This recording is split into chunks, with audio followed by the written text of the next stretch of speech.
guys, this is how I finally look. I don't know if I've put myself in front of the camera before, but I'm trying something new.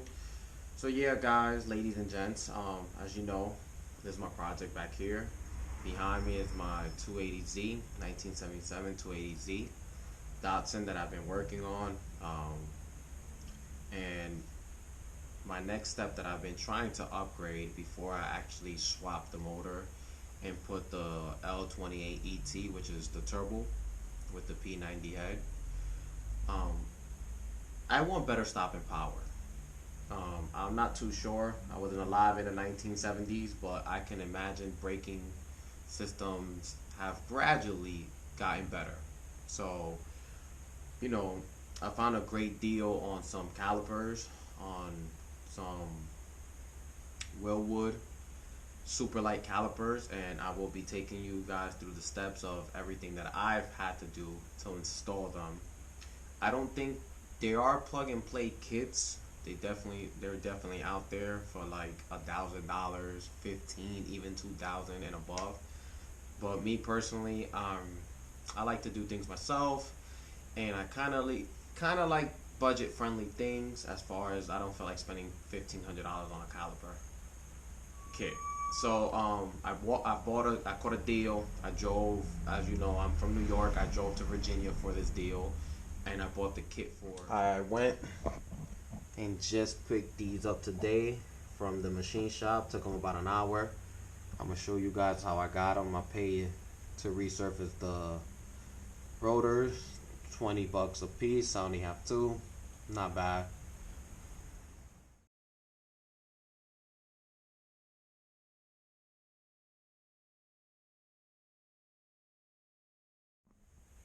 Okay, so as you can see, the caliper, I mocked it up. The caliper isn't a direct fit, as you know, there's a spacer that goes between the caliper and the actual mounting point where the stock caliper goes, and I'm running into a problem, as you can see, where the caliper is hitting my tie rod.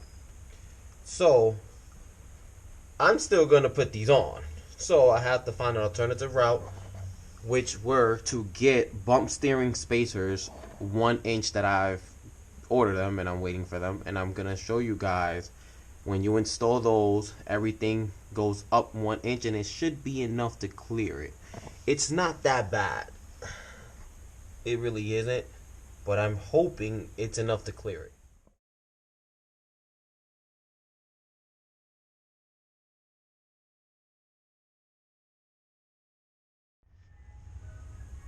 I put the bump steering bump, or whatever that is. As you can see, the silver. And I'm getting clearings. Now I just have to check if when I turn, if it clears, it works.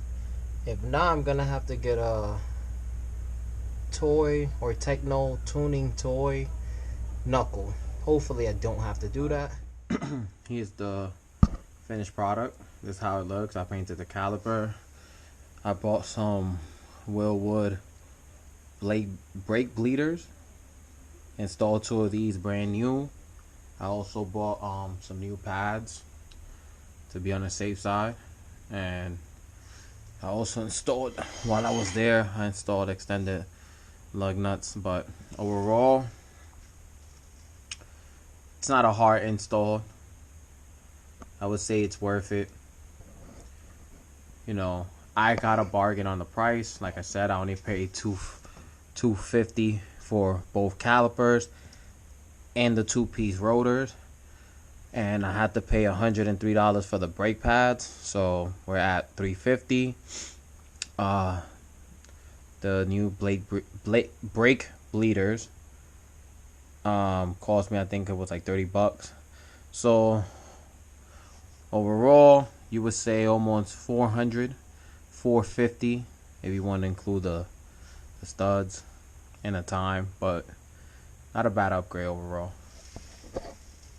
And I'm gonna show you guys how it clears my wheels, which are here, and they need polishing.